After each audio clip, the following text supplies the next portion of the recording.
പരദൂഷണം തന്നെ ഇപ്പോഴും മാധ്യമങ്ങളിൽ മുഴുവൻ വരുന്നത് നിങ്ങൾ മര്യാദയ്ക്കാണെന്ന് നിങ്ങളെ പറ്റി വല്ല വാർത്തയും വരുമോ?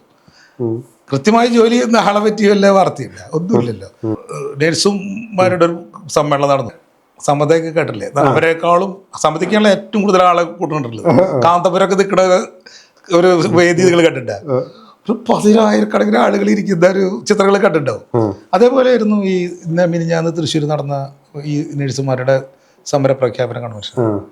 അവിടെ അവർ പറയുന്നത് വെച്ചാൽ അവർക്ക് ആകെ മറുനാടൻ മലയാളിയുടെ ക്യാമറ മാത്രമേ ഉണ്ടായിരുന്നുള്ളൂ, ആരും വന്നില്ല. അത് എന്നിട്ടൊരു പയ്യനാകെ ഇത് പറയണ്ടായിരുന്നു. അവർ പറയണത് വെച്ചാൽ ഞങ്ങളുടെ റിപ്പോർട്ട് ചെയ്യാൻ സ്വകാര്യ ആശുപത്രി മുതലാളിമാരെ പരസ്യം കൊടുക്കാത്തതുകൊണ്ടാണെന്നൊക്കെ ഇവർ പറയുന്നത്.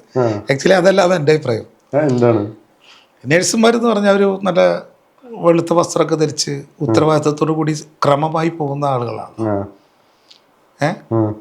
ക്രമമായി പോകുന്നവരെ മാധ്യമത്തിന് ഇഷ്ടമില്ല. എവിടെയൊക്കെ ക്രമം തെറ്റുന്നു മനസ്സിലായി. അതാണ് ഈ സിനിമയിലൊക്കെ അപ്പൊ ആൾക്കാർക്ക് എന്ന് വെച്ചാല് ക്രമമായി പോകുന്ന ഒരു വാർത്തയല്ല, അക്രമമായി പോകുമ്പോഴാണ് ഓർഡർ തെറ്റണം. പ്രകൃതി പോലും അങ്ങനെയാണ്, പ്രകൃതി പോലെ അതിനെ പ്രോത്സാഹിപ്പിക്കുന്നത്. പ്രകൃതി ഒരു പ്രത്യേക പ്രകൃതി എൻട്രോപ്പിനെ പ്രോത്സാഹിപ്പിക്കുന്ന പറയാം ഫിസിക്സിൽ. എൻട്രോപ്പി എന്ന് പറഞ്ഞാൽ ക്രമരഹിത അവസ്ഥ കൂട്ടാനാ നോക്കുക.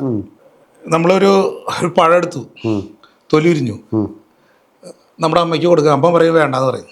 അമ്മയ്ക്ക് കൊടുക്കുമ്പോൾ പറയാം ഇപ്പം വേണ്ട എനിക്കിതെന്ന് പറഞ്ഞാൽ നിങ്ങൾക്ക് ആ പഴം പഴ പോലെ ആക്കാൻ പറ്റില്ലല്ലോ, ഇല്ല.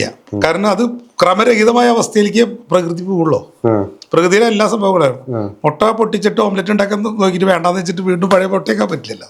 അതാണ് എൻട്രോപ്പി എന്ന് പറയുന്നത്. അപ്പൊ ഇതുപോലെ അക്രമം പ്രോത്സാഹിപ്പിക്കുന്നതിന് മാത്രമേ മാധ്യമങ്ങൾ ഒപ്പം നിൽക്കുള്ളൂ. അപ്പോൾ ഈ ഡേഴ്സി സമൂഹത്തെ സംബന്ധിച്ചിടത്തോളം അവര് വളരെ ക്രമമായി ഉത്തരവാദിത്തോടു കൂടി ജോലി ചെയ്യുന്ന ആളുകളാണ്. അവിടെ യാതൊരു ന്യൂസും ഇല്ല, ഒന്നുമില്ല. അതാണ് പറയണത്.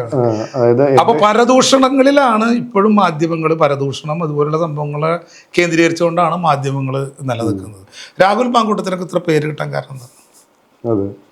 പരദൂഷണമാണ് അതിന്റെ ബാക്ക്ഗ്രൗണ്ടിലുള്ള സംഭവം. ഇന്നും അങ്ങനെ തന്നെയാണ്. അദ്ദേഹം 50 പേരുള്ള സംഘങ്ങളെ പറ്റിയിട്ട് അവരൊരുമിച്ച് നിർത്തിയിരുന്നത്